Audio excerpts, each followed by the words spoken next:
വെള്ളിയേരിയോടെ എരിയുന്നു. ക്രിസ്തു വന്ന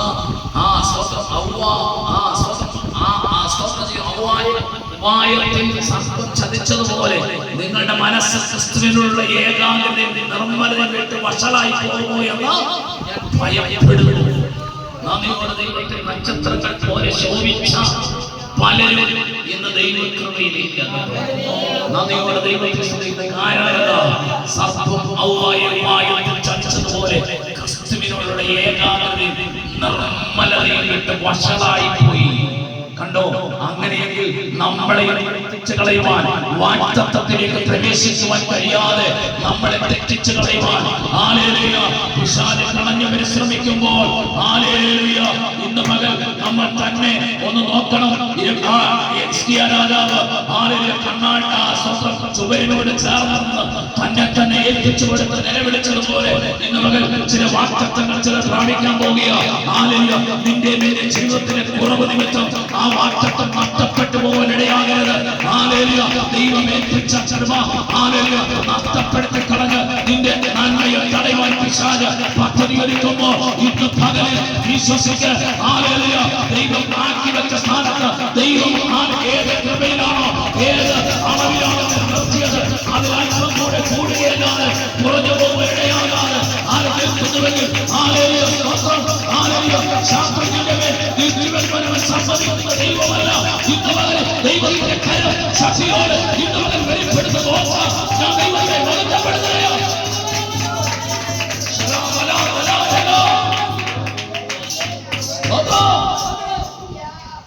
നന്ദിയോടെ ദൈവത്തെ സ്തുതിക്കുന്നു.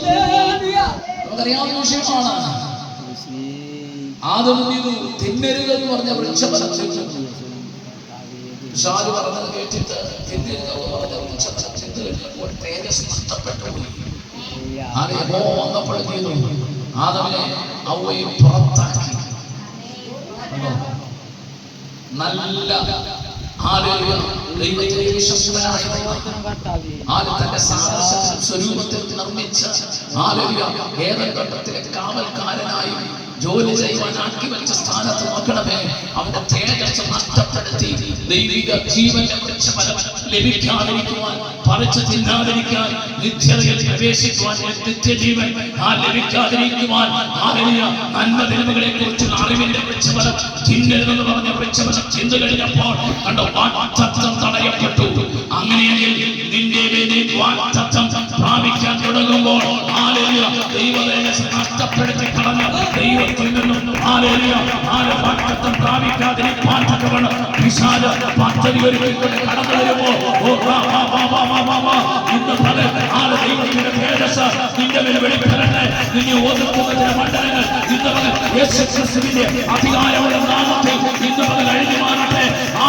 പിശാചിന്റെ വശീകരണ ശക്തികൾ ഇന്ന് പകൽ അഴിഞ്ഞു പോകട്ടെ. പ്രലോഭനങ്ങൾ അഴിഞ്ഞു പോകട്ടെ. സമ്പത്തിന്റെ പ്രലോഭനങ്ങൾ അഴിഞ്ഞു പോകട്ടെ. ലോകത്തിന്റെ പ്രലോഭനത്തെ കുടുങ്ങി പോകാതെ ഇന്ന് പകൽ ദൈവത്തിന്റെ പ്രവൃത്തി ഓരോരുത്തരുടെ മേൽ വെളിപ്പെടാൻ പോവുകയാണ്. വിശ്വസിച്ച ഈ ദൈവത്തിന്റെ മഹത്വം കാണും.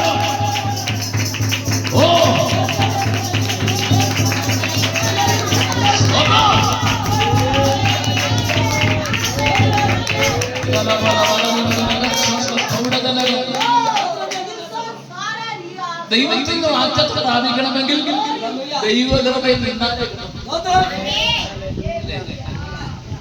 അങ്ങനല്ലേ? ദൈവകൃപയിൽ നിന്നാലേ വാഗ്ദത്തം പ്രാപിക്കാൻ പറ്റും.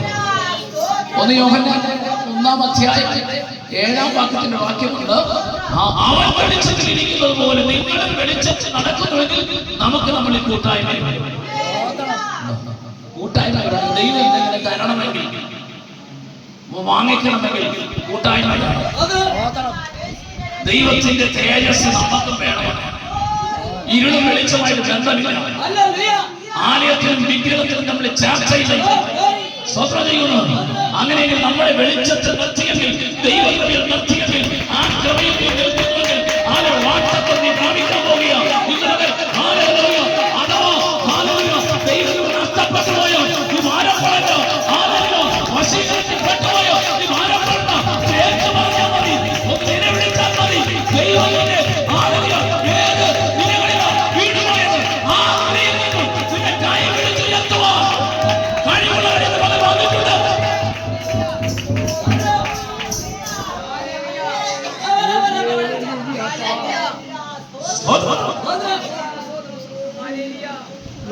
ഹല്ലേലൂയ. ഞാൻ ആഗ്രഹിക്കുന്ന കൊടുക്കരുതല്ല. എനിക്ക് പെട്ടെന്ന് ചിന്ത വന്നത് അബ്രഹാമിന് 90 വയസ്സും സാറയ്ക്ക് 100 വയസ്സായി. വിശാല മോഹമുണ്ട്. ഇങ്ങനെയുള്ള മനുഷ്യർക്ക് കിട്ടത്തില്ല. ദൈവം അബ്രഹാമിന് സാറയ്ക്ക് വിശ്വാസമില്ല അല്ലേ? 100 വയസ്സുള്ള മകൻ ജനിക്കും, 90 വയസ്സുള്ള മകൻ ജനിക്കും എന്നൊക്കെ പറഞ്ഞ് കവട കടന്ന് ചിരിക്കുകയാണ്. ശരിക്കും പറഞ്ഞ ദൈവത്തെ കളിയാക്കി ചിരിക്കുന്ന പോലെ. ഒരു ഉപദേശം നേരത്തെ കേട്ടിട്ടുണ്ട്. ഒരു ഉപദേശം യൂട്രസ് എടുത്ത റിമൂവ് ചെയ്ത സഹോദരൻ പറഞ്ഞു ഒരു മകനെ പ്രസവിക്കണം. അവരിരുന്നവരെ ചിരിച്ചു അല്ലേ? സഭയിലിരുന്നവരും ചിരിച്ചു, പിന്നെ അവരും ചിരിച്ചു, കളിയാണ്. പക്ഷേ ദൈവം പറഞ്ഞാലുണ്ടല്ലോ, യൂട്രസ് ഇല്ലെങ്കിലും പുതിയൊരു യൂട്രസ് വെച്ച് പിടിപ്പിച്ച് നിനക്കൊരു തലമുറയെ തരാൻ ദൈവത്തിന് കഴിയും. ശൂന്യതയിൽ നിന്നും ഒന്നുമില്ലാതെ എന്ന സ്ഥാനത്ത് സകലത്തെ വിളിച്ചു വരുമ്പോൾ കഴിവുള്ള ദൈവത്തെയോ നീ സേവിക്കുന്നത്. അങ്ങനെയെങ്കിൽ അത് എവിടെയോ നിന്റെ ശരീരത്ത് രോഗം ബാധിച്ചിരിക്കുന്നത് ഒരു ഡോക്ടർമാരും കഴിയാത്ത ഒരു ഡോക്ടർമാർക്ക് കഴിയാത്ത എന്റെ ദൈവത്തിന് കഴിയും. വിശ്വസിക്കുക.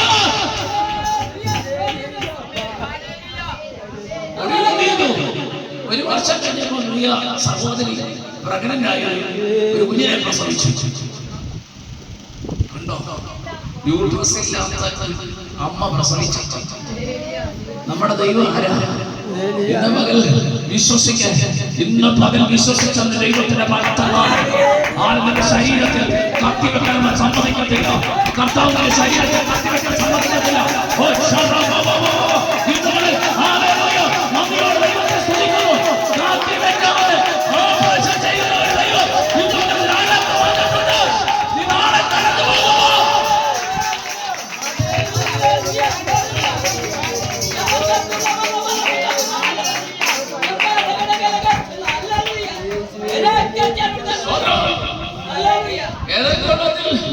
ജീവന്റെ വൃക്ഷത്തിന്റെ തോട്ടത്തിന് നടുവിൽ നിൽപ്പുണ്ട്. നന്മതിന്മയെ കുറിച്ച് അറിവിനെ കുറിച്ച് തോട്ടത്തിന് നടുവിൽ നിൽപ്പുണ്ട്. പക്ഷേ ഇത് നന്മതിന്മകളെ കുറിച്ച് അറിവിന്റെ വൃക്ഷം തിന്നാതെ ജീവന്റെ വൃക്ഷം തിന്നിരുന്നെങ്കിൽ തിന്നേണ്ടത്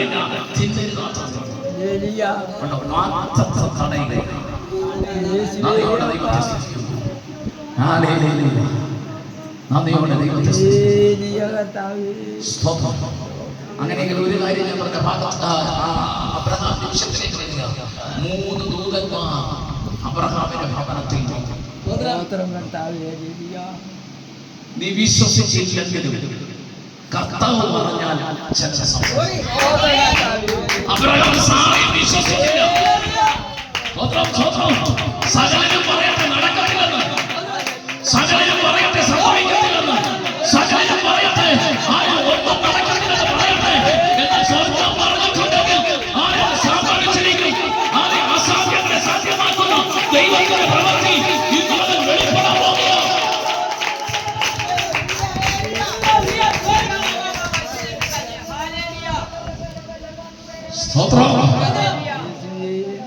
എന്നിട്ട് ദൂതന്മാർ വന്ന് നിന്നപ്പോ തന്നെ എല്ലാവരെ കുനിഞ്ഞു.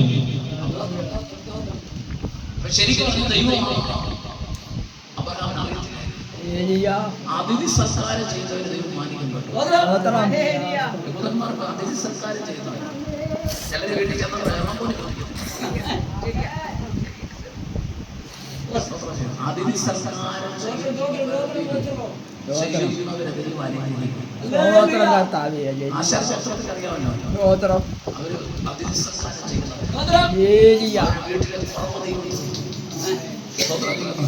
അങ്ങനെ അതിഥി സൽക്കാരം ചെയ്യാൻ തുടങ്ങിയ മനുഷ്യൻ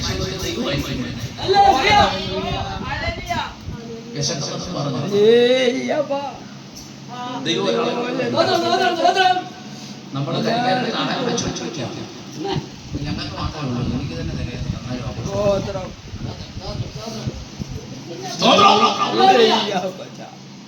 നേരത്തെ ഹൈന്ദവരുടെ കൂട്ടത്തിൽ ഹൈന്ദവരായിട്ടുള്ളവരുണ്ടല്ലോ, അവരൊക്കെ ഇങ്ങനെ രാത്രിയിൽ കഥ കടക്കുന്നതിനെ കാണുന്നുണ്ട്, കേട്ടിട്ടുണ്ട്. ആരെങ്കിലും പട്ടിണിക്കാരുണ്ടോ എന്നിങ്ങനെ ചോദിക്കും, വിളിച്ച് കൊടുക്കാനില്ലെങ്കിൽ അവരുടെ ചടങ്ങ് പോലെ ചിലത് കൊടുക്കുന്നവരുണ്ട്. ചിലപ്പോൾ അവരൊക്കെ പട്ടിണിയായിരിക്കും ചോദിക്കും. അങ്ങനെയെങ്കിൽ ദൈവത്തെ സേവിക്കുന്ന, ദൈവത്തെ അനുഗമിക്കുന്ന, നന്ദിയോടെ ദൈവത്തെ നമ്മൾ കഴിച്ചില്ലെങ്കിലും മറ്റുള്ളവർക്ക് കൊടുക്കാൻ താല്പര്യമുണ്ടോ? യേശു ശീമോന്റെ വീട്ടിൽ ചെന്നു.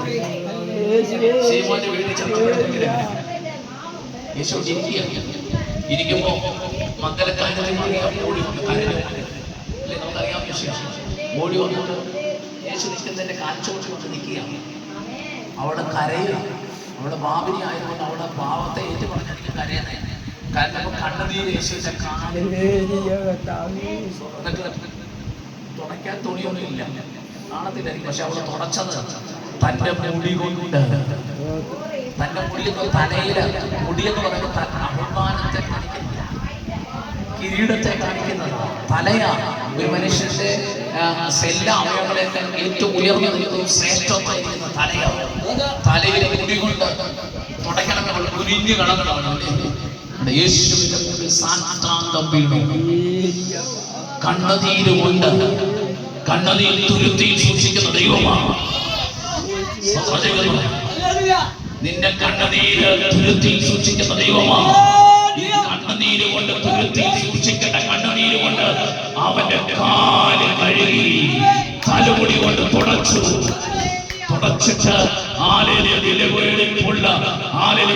തൈലക്കുപ്പി പൊട്ടിച്ച് സ്തോത്രം ചെയ്തു അവന്റെ കാലിൽ പൂശിയപ്പോൾ ശീമോൻ പറയുന്ന ഒരു കാര്യമുണ്ട്. ഇവനൊരു പ്രവാചകനാണെങ്കിൽ ഇവന്റെ കാലിൽ ഇവന്റെ കാൽക്കൽ വീടുകളെന്ന് ഈ ശുശ്രൂഷ ചെയ്യുന്നവൾ ആരെങ്കിലും അറിയണമായിരുന്നു. അപ്പൊ യേശു പറഞ്ഞൊരു കാര്യമുണ്ട്, ശീമോനെ ഇവൾ ആരാണെന്ന് എനിക്കറിയാം.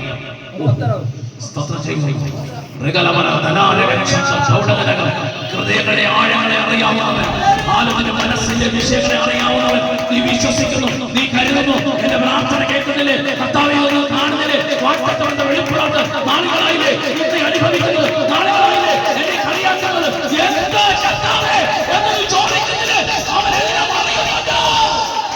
ഇന്ന് അവൻ ഇറങ്ങി വന്നിരിക്കുകയാണ്.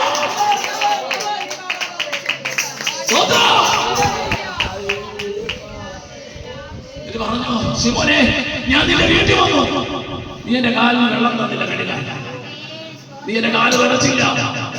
അവളവിടെ തലമുടി കൊണ്ട് തുടച്ചു. നീ എനിക്ക് ചുംബനം അവിടെ വന്നപ്പോ എന്റെ കാലിനെ ചുംബിക്കുക, അത് പറയാൻ മറന്നുപോയി. അവിടെ ചുംബിച്ചോണ്ടിരിക്കുക യേശുവിന്റെ കാലിൽ. നീ എനിക്ക് ചുംബനം തന്നില്ല. സ്തോത്രം ചെയ്യുന്നു. അതുകൊണ്ട് ആരുടെ രൂപത്തിലാണ് യേശു നമ്മുടെ വീട്ടിൽ വരുന്നത് നമുക്ക് അറിയത്തില്ല കേട്ടോ.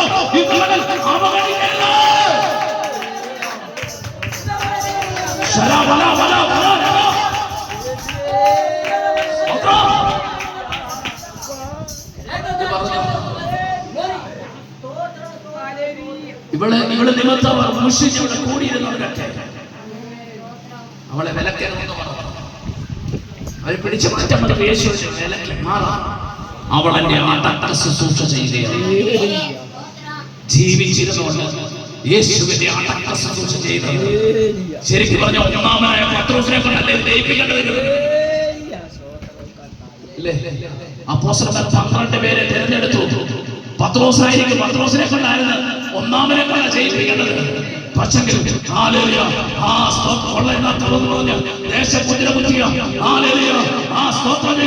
ഭൂതം ബാധിച്ച അല്ലെങ്കിൽ ഈ സഹോദരിയെ കൊണ്ട് യേശുവിനെ അടക്ക ശുശ്രൂഷ ചെയ്യിപ്പിച്ചത്.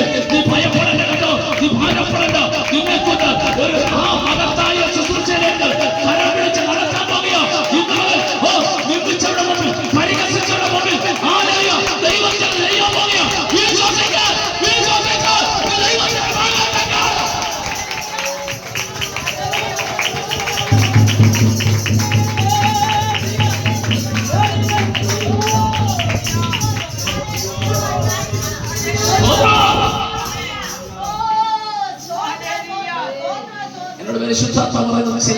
നടുവിൽ ചില ശ്രേഷ്ഠകരമായ ശുശ്രൂഷയിലേക്ക് കരം പിടിച്ചുയർത്താൻ പോകുന്നു. വിശ്വസിക്കാൻ പേരൊന്നും പറയുന്നില്ല, എന്നോട് ദൈവം പറയുന്നുണ്ട്.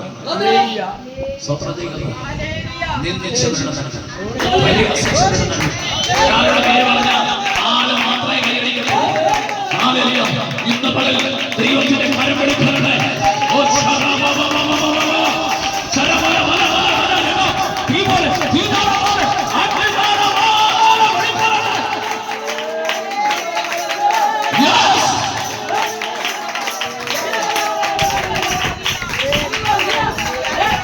പരിശുദ്ധാത്മാവിന്റെ ആധ്യാത്മ ശക്തി ഇന്ന് പകൽ വെളിപ്പെടണേ.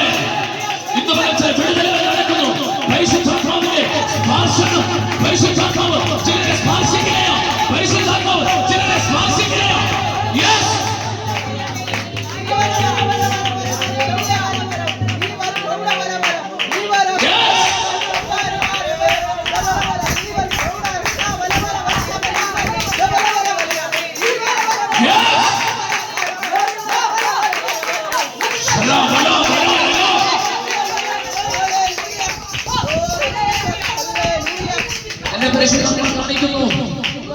ഒരു ബോള് പോലെ കയറിങ്ങനെ ചുറ്റി ചുറ്റി വെച്ചിരിക്കുകയാണ്.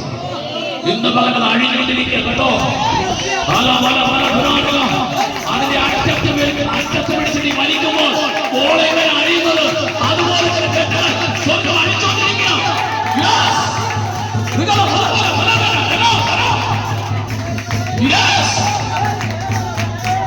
ബോളിനകത്ത് കയറി വെച്ചിരിക്കുന്നത് അതിനകത്ത് പിടിച്ച് വലിക്കുമ്പോ എങ്ങനെയാണ് കറങ്ങി അഴിഞ്ഞു വരുന്നത്?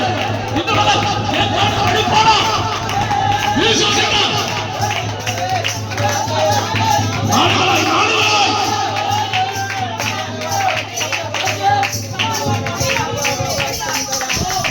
ചില കേട്ടുകൾ അടിയോ, ചില കേട്ടുകൾ അടിയ, ചില ബന്ധങ്ങൾ അടിയോ.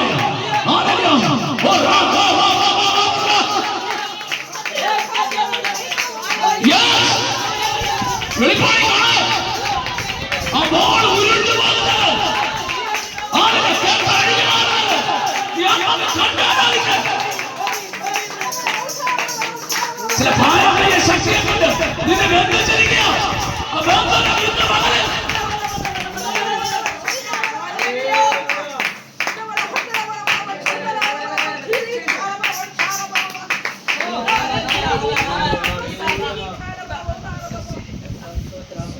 നിലം വരെ കുനിഞ്ഞപ്പോ കണ്ടു കാഴ്ച. കുനിഞ്ഞു കഴിഞ്ഞപ്പോ 3 പേരാ അല്ലേ? കുനിഞ്ഞപ്പോ അബ്രഹാം വിളിക്കുന്നത് യജമാനനെ. അപ്പൊ ഒരാളെ 3 പേരെ ഏകശബ്ദത്തിൽ വിളിക്കും. അച്ഛാ വായിച്ച 18-ാം അധ്യായം 18-ന്റെ ആവുന്നു. നിലം വരെ കുനിഞ്ഞു. 3 പേരാ വന്നത്.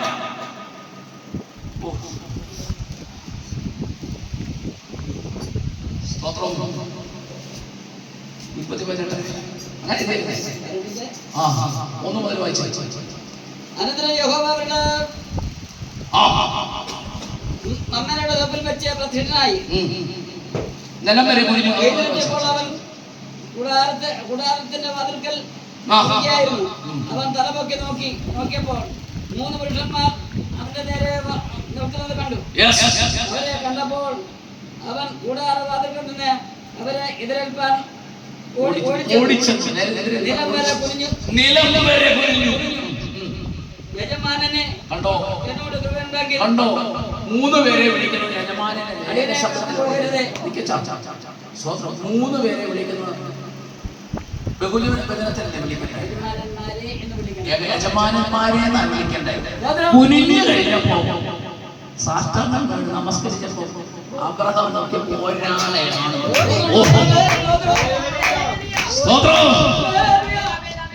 ഇതൊരു മനുഷ്യനല്ല കേട്ടോ അബ്രഹാമേ. നിന്റെ ഭവനത്തിൽ സൃഷ്ടിക്കാൻ വേണ്ടി, നിനക്കൊരു തലമുറയെ തരാൻ വേണ്ടി 3 പേരും കൂടെ വരുന്നത്, സൃഷ്ടിപ്പ് നടത്തുന്നത് മൂന്ന് പേരും കൂടി പിതാവ് പുത്രൻ പരിശുദ്ധാത്മാവ് നോക്കണമേ. ആളെ കുനിഞ്ഞു കഴിഞ്ഞപ്പോൾ മൂന്ന് പേര് ഒരാളായി കണ്ടപ്പോഴാണ് ഇന്ന് മുതൽ ദൈവത്തിന്റെ പ്രവൃത്തി വെളിപ്പെടട്ടെ. തലമുറയില്ലാതെ ഭാരപ്പെടുന്ന എന്നെ കേൾക്കുന്ന തലമുറയില്ലാതെ ഭാരപ്പെടുന്നവരുണ്ടെങ്കിൽ ഇന്ന് മുതൽ ആരോ ഈ വാചകം കേൾക്കുമ്പോൾ തന്നെ നിന്റെ ഭവനത്തിനകത്ത് ദൈവത്തിന്റെ പ്രവൃത്തി വെളിപ്പെടാൻ പോകുകയാണ്. നീ ഇതുവരെ വെളിപ്പെടാതെ ആരെ പ്രാർത്ഥിച്ചുകൊണ്ടിരിക്കുന്നതിൽ വിശ്വസിക്കുന്നത് ദൈവത്തിന്റെ പ്രവൃത്തി ഇന്ന് മുതൽ വെളിപ്പെടാൻ പോകുകയാണ്.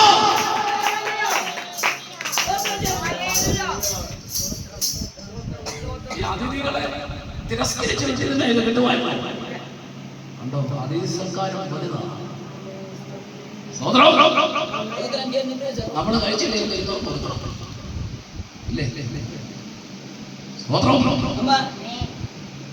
പിന്നെ അടുത്ത വായിച്ച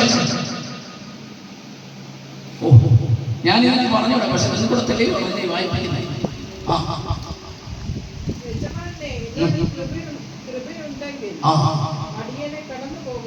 എന്നോട് കൃപയുണ്ടെങ്കിൽ അടിയനെ കടന്നു പോകരുതേ.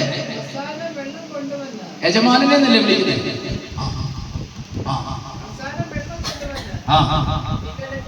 കണ്ടോ? ഇപ്പൊ നോക്കിയപ്പോ മൂന്ന് പേരുണ്ട്. നിങ്ങളുടെ കാലുകളെ കഴുകണം.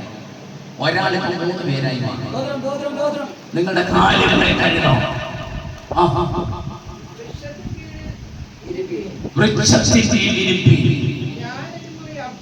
ഞാനൊരു മുറി അപ്പം കൊണ്ടുവരാം. അപ്പൊ മൂന്ന് പേരുണ്ട്. വിശപ്പ് അടക്കട്ടെ. നിങ്ങൾ യഹൂദന്മാരെ ഭക്ഷിക്കുന്നുണ്ട്. ഓരോ സാധനത്തിൽ എല്ലാവരും വട്ടം കൂടി നമ്മുടെ കൂടെ സെപ്പറേറ്റ് പ്ലേറ്റിലല്ല. ഒരാടിനെ ഭക്ഷണത്തിന് കൊണ്ടുവന്ന് എല്ലാവരും കൂടെ ചുറ്റി ഇരുന്നിട്ട്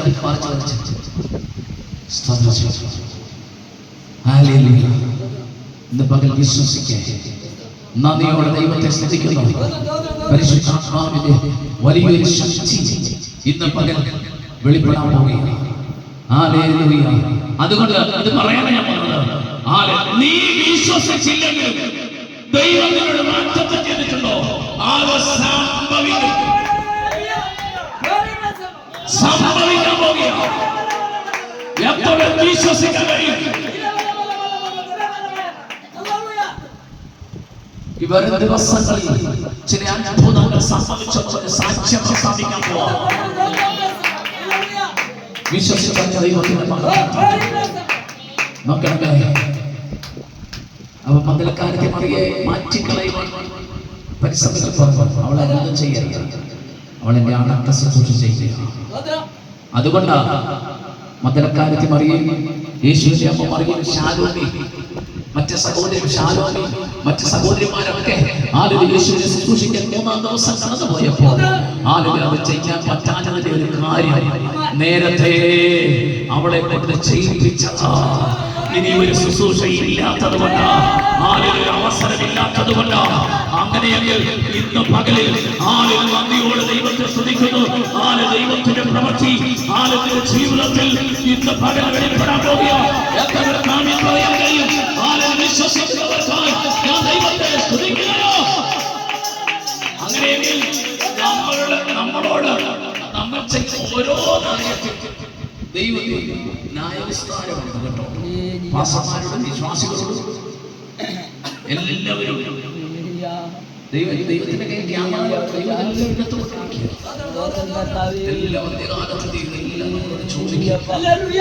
അപ്പൊ എന്നിട്ട് ന്യായമായി നന്ദിയോടെ ദൈവത്തെ സ്തുതിക്കുന്നു.